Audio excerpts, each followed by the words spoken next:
इस समय ये बताना बहुत जरूरी है कि इस समय जी न्यूज जो है वो ट्विटर पर ट्रेंड कर रहा है। हम नंबर 1 पर ट्रेंड कर रहे हैं। हैशटैग जी न्यूज ट्रेंड कर रहा है इस समय। चंदन, तो अपनी राय रखने के लिए आप भी ट्विटर पर हमारे साथ जुड़ सकते हैं और अपनी राय दे सकते हैं। Hashtag opinion poll on Zee news पर जाकर के आप Karnataka opinion poll on Zee पर नंबर 1 जो ट्रेंड कर रहा है अपनी राय रख सकते हैं। 41% लोग इस बीच अपना उन्होंने सहमति जताई है बीजेपी के घोषणा पत्र के साथ। यहां अहम बात यह है कि बीजेपी ने तमाम विकास के जो वादे किए हैं वो तो एक तरफ, लेकिन साथ साथ यूनिफॉर्म सिविल कोड का वादा भी किया है। यूनिफॉर्म सिविल कोड क्या गेम चेंजर साबित हो सकता है, यह अहम बात है, क्योंकि 41% लोग सहमति जता रहे हैं। और वहीं कांग्रेस का जो घोषणा पत्र है इसमें भी विकास के तमाम वादे तो हैं, लेकिन अहम बात जो बजरंग दल वाली थी वो कहीं ना कहीं यहां पर हवा का रुख बदलने का काम कर रही है। आरती, अगर बात की जाए इस घोषणा पत्र की, तो कांग्रेस का घोषणा पत्र कांग्रेस के लिए गले की फांस बन चुका है, यह बात आप मानती हैं?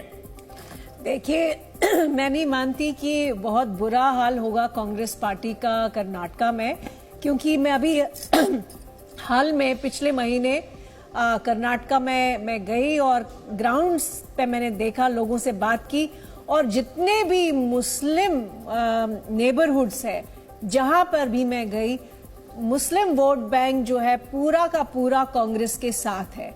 और जो ये बजरंग दल को बैन करने की बात है, इससे तो मुस्लिम वोट जो है कंसोलिडेट होके, यानी ये सोची समझी रणनीति थी कांग्रेस की। बिल्कुल सोची समझी रणनीति है ये। एक वो जो उनका पुराना ट्रेडिशनल मुस्लिम अपीजमेंट वाला पॉलिटिक्स है वही चल रहा है। संगीत रागी, बंगाल में भी इसी तरीके की मंदिर मस्जिद की खूब राजनीति हुई थी, लेकिन बंगाल में बीजेपी उसका बहुत फायदा नहीं ले पाई। आपको लग रहा है कि कर्नाटक में ये जो बजरंग दल वाला मुद्दा छेड़कर कांग्रेस ने कुल्हाड़ी के ऊपर पैर रख दिया है, पैर पे कुल्हाड़ी नहीं मारी है? देखिए, उनको लगता है ये इस बात पर निर्भर करता है कि हिंदू वोट कैसे पोलराइज होता है, क्योंकि कर्नाटक की जनता ये बहुत साफ जान रही है कि ये जो बजरंग दल पर बैन करने की बात है वो कांग्रेस पार्टी ने जानबूझ करके मुस्लिम वोटों को अपनी ओर खींचने के लिए किया, क्योंकि मुस्लिम वोट में खास करके कांग्रेस पार्टी और जेडीएस ये दोनों आपस में प्रतियोगिता करते हैं। और मुस्लिम वोट का वोटिंग पैटर्न ऐसा है कि जो पार्टी भारतीय जनता पार्टी को हराती हुई दिखती है उसके साथ हो जाएंगे। इसलिए आप देखेंगे कि ओल्ड मैसूर में जो है वो जेडीएस के साथ चले जाते हैं, और ग्रेटर ग्रेटर बेंगलुरु में वो जो है वो कांग्रेस ठीक है। अब चंदन का रुख कर लेते हैं। 5वां सवाल की बारी आ गई। बिल्कुल एक अहम सवाल डेवलपमेंट का। शोभना जी, जो सवाल आता है कि आखिरकार किसने विकास किया कर्नाटक का, ज्यादा जनता किस पर एतबार करती है? कर्नाटक एक विकसित राज्य है, सभी पार्टियां यहां पर विकास करती रही हैं, लेकिन जनता को किन पर ज्यादा एतबार है, बीजेपी पर या कांग्रेस पर या फिर जेडीएस पर? यह हमने आंकड़ों के जरिए समझने की कोशिश की है। किस पार्टी की सरकार ने ज्यादा विकास किया? बीजेपी में 36% लोगों का एतबार है, कांग्रेस ने 31% लोगों ने कांग्रेस पर एतबार जताया है, जबकि जेडीएस 11% और तीनों ने मिलकर के विकास किया है ये 22%। अगर कर्नाटक की बात की जाए, कर्नाटक यहां की आबादी कम है, रोजगार के मौके यहां पर ज्यादा है, अगर जीडीपी की बात की जाए वो भी काफी बेहतर है, और ऐसे में जनता जो है वो मानती है कि सबने मिलकर विकास किया है 22%। बीजेपी पर सबसे ज्यादा यकीन है। मनोज सिंह जी हमारे साथ जुड़े हुए हैं, सेफोलॉजिस्ट हैं, और उन्होंने इस ओपिनियन पोल को कंडक्ट किया है। मनोज जी, अगर बात की जाए विकास का मुद्दा, सबसे पहले हम समझना चाहेंगे कितना अहम है इस चुनाव में, और क्यों बीजेपी पर सबसे ज्यादा यकीन कर रही है जनता? क्या डबल इंजन की वजह से? ये साफ जाहिर है, जो मेरे ओपिनियन पोल में आए हैं, कि जनता को डबल इंजन की सरकार में ज्यादा विश्वास है।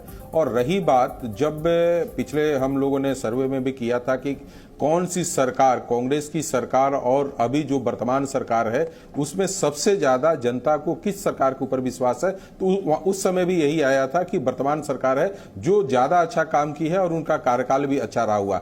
सबसे बड़ी बात है चंदन, एक चीज जान लीजिए, अभी 2-3 चीजों पे किया गया था कि जैसे संगीत रागी जी भी, अनिता जी ने भी जो कहा कि मुस्लिम वोट है जो एक तरफा हो गया है बीजेपी के लिए, ये काफी सूट करता है कि मुस्लिम वोट जो है एक पार्टी के अंदर जाए और हमें तो हिंदू का ले।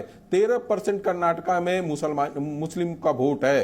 बीजेपी को अपनी चिंता 77% उन वोटों को पोलराइज करने की थी, ध्रुवीकरण करने की थी, जो कि कांग्रेस ने एक मौका दिया। नहीं, अगर 13% मुस्लिम है तो 87% हो गए। थोड़ा सा यहाँ आंकड़ों को अब अपडेट कर लेते हैं। 77 नहीं, 87% हो गए।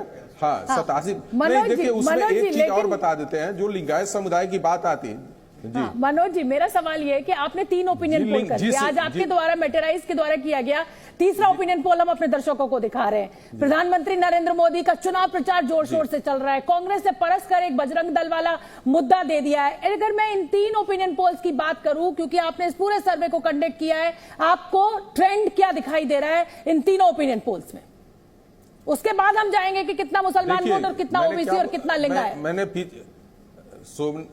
शोभना जी, जो मैंने पिछली बार बोला था कि 37 सीटें ऐसी हैं जहां पे कांग्रेस और बीजेपी की डायरेक्ट फाइट हो रही है, और वो ऐसी स्थिति है कि वहां पे कुछ भी हो सकता है। ये बजरंग बली ने एक ऐसा काम किया है कि ये 37 सीटें जो हैं, जो कांग्रेस और बीजेपी के बीच में टक्कर चली थी और मार्जिनल सीट थी, यहां पे सबसे ज्यादा बीजेपी को फायदा होते हुए दिखेगा। और दूसरी बात है कि प्रधानमंत्री ने अभी तक लगभग जो है 60 किलोमीटर तक का अपना रोड शो कंप्लीट कर चुके हैं। आप कर्नाटक, कोई रीजन नहीं है जहां पे वो अपना रोड शो नहीं कर रहे हैं, और जिस तरीके से पब्लिक 2-2 घंटे तक रोड पे खड़ा होकर उनके उत्साहवर्धक देखने को मिल रहा है, तो ये सारी चीजें कहीं न कहीं। ठीक है मनोज जी, इसका मतलब आप कह रहे हैं कि बीजेपी प्रधानमंत्री नरेंद्र मोदी के इस चुनाव प्रचार के बाद लगातार आगे बढ़ रही है। जो ट्रेंड है बीजेपी का, जिसे कहा जाए वोट परसेंटेज बढ़ने का, वो भी लगातार बढ़ रहा है। चंदन, मुझे लगता है अगले सवाल का हमें फौरन रुख करना चाहिए। बिल्कुल, जी न्यूज के ओपिनियन पोल में हमने लोगों से यह भी सवाल किया कि सबसे बड़ा मुद्दा उनकी नजर में चुनाव का क्या है, किन मुद्दों पर